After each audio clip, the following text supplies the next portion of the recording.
é o que a gente já falou aqui.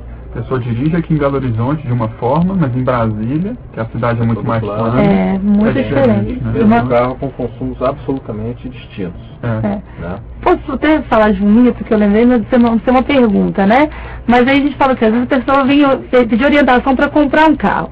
Às vezes quem mora em Belo Horizonte, principalmente em regiões altas, um carro 1.6 ele pode ser mais econômico do que 1.0, porque eu tenho que acelerar menos para subir uma ladeira, por exemplo. Então ele se torna mais econômico do que 1.0. E a pessoa compra um 1.0 porque é econômico, e aí ele não atinge aquela economia esperada, porque eu subo muito, então eu tenho que acelerar muito, então eu gasto muito combustível. É interessante isso, né? A gente acha que... É mesmo 1.4, né? Isso aí, eu falei 1.6, mas hoje nós temos a opção do 1.4, que também vai cair nessa mesma... Vai dar essa mesma condição, vai ser um carro mais forte, vai dar mais condição de uso, né? Outro dia eu estava conversando com o Emílio Camães aqui na TV Alterosa, e a gente estava discutindo quando seria a segunda geração dos motores flex. Porque assim, dizem que a primeira geração era para o ganho de potência. Virou flex, ganha potência. A segunda geração prometida é que ele melhore o consumo. Espero que sim. A próxima geração já perde o tanquinho de partida a freio e teoricamente melhor consumo. Mas se isso vai ser verdade ou não... realmente tem que esperar. Esperar para ver. Cris, nosso tempo está mais ou menos no fim, mas acho que a gente pode fazer mais umas 2 perguntas ainda. Bom, vamos lá. Eu tinha feito uma pergunta agora há pouco sobre o tempo frio. E aí, vendo isso, o internauta Rodrigo Guache disse que semana passada ele estava em Ibiza. A temperatura lá gerava em torno de 35 graus. E aí, a pergunta dele se essa temperatura alta, então seria interessante para o motor, para o consumo. Aí você tem, eu falei, é um motor máquina térmica, ele trabalha melhor condição de uso. Se eu tenho o motor mais frio, ele vai funcionar muito tempo lá, a gente fala o tempo de injeção dele lá no carro de injeção eletrônica, com a mistura mais rica. Então você já tem um ambiente mais favorável, ou seja, temperatura mais quente, o motor vai aquecer mais rápido. Então isso é favorável para o consumo, sim, nesse sentido, porque eu tenho menos, ele vai demorar menos a esquentar. Então rapidamente esse tempo que ele vai ficar injetando mais combustível, né, que para aquecer logo o motor, ele vai ser reduzido, então vai favorecer. Tá certo, vamos passar então para a última pergunta. Só lembrando... se o diretor avisar que dá mais um tempinho, mas por enquanto essa é a última. Só lembrando os internautas que tem muita gente aqui perguntando, eu queria uma dica para melhorar o consumo do carro, eu tenho um carro assim, carro assado. Lá no blog 0 a 100 tem várias dicas, essas que o Renato acabou de passar, algumas dessas, né? Tem mais que o Renato acabou de passar aqui. Então, para quem está com essas dúvidas, dá uma passadinha lá, de 0a100.com.br, tem uma série de dicas bacanas, né? Porque são casos muito específicos aqui, fica até um pouco difícil da gente tratar. Mas lá você vai ler tem um hall de dicas muito bacanas. Tem links para matérias do Vroom, da revista 4 Rodas, então tá muito legal. Bacana, aí você vai se informar bem. Então vamos fazer aqui a pergunta do Rodrigo Savassi. Ele diz o seguinte: a teoria de que seria melhor rodar com gasolina na cidade e álcool nas estradas, valeria a pena e é correta?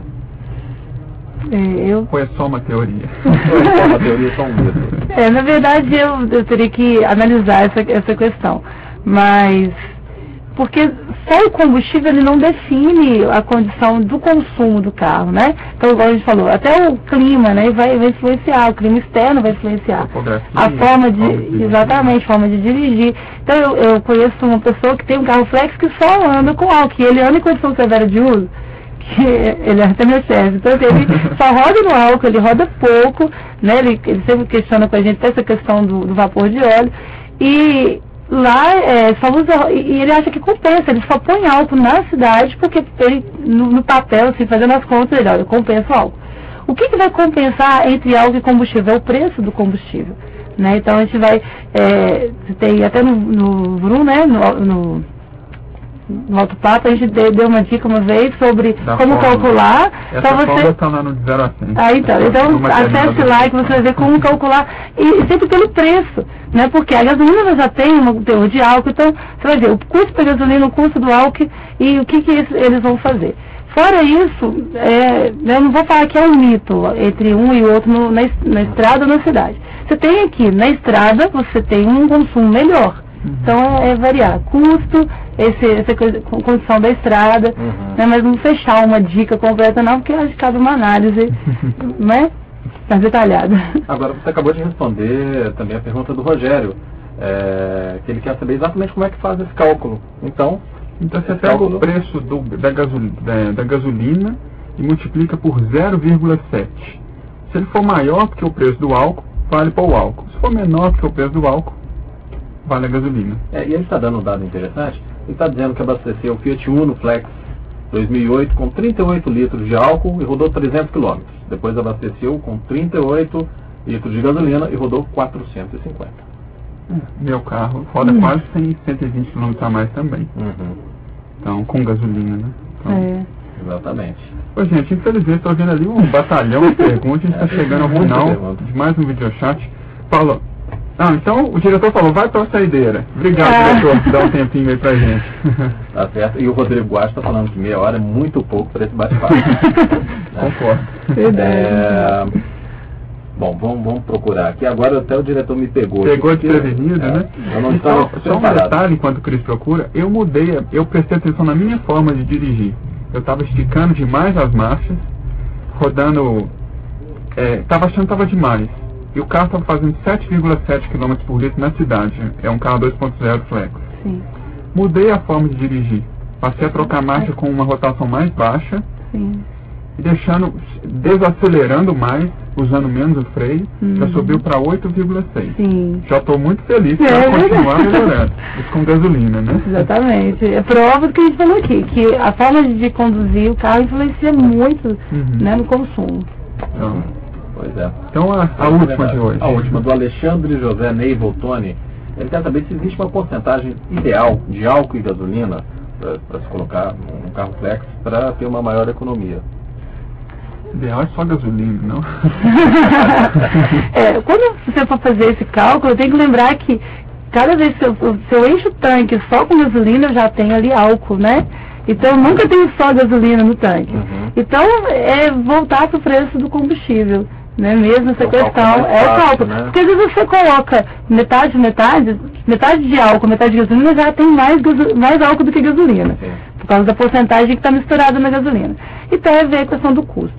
Você vai colocar, se o carro é flex, você vai fazer aquilo que está sendo melhor para o seu carro. A sua forma de conduzir, a forma que, o aquecimento do motor, o local que você mora. E acho que fazer o teste, você vai fazer o teste com poucos litros de gasolina e poucos litros de álcool, vale a pena. Que aí você vai ver o seu jeito de dirigir com combustível e fazer essa média de consumo. Então é isso, né? Tô vendo, não para de chegar pergunta. É uma pena que a gente está terminando. Quem sabe a gente não faz um segundo videochat com esse tema, né, Paula? Sim, verdade. Então, agradecer a presença dos dois Gomes, especialmente da Paula, nossa convidada hoje. Obrigada pela oportunidade. Foi muito legal, Paula. Esclareceu, acho que muitas dúvidas. Espero que sim. Eu vou disponibilizar o videochat na íntegra lá no 0 a 100, provavelmente amanhã. E, Cris, obrigado.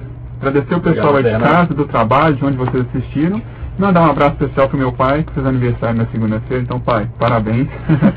E até semana que vem, com mais um videochat do Vroom e do blog de 0 a 100 do Portal Wise. Tchau. Tchau.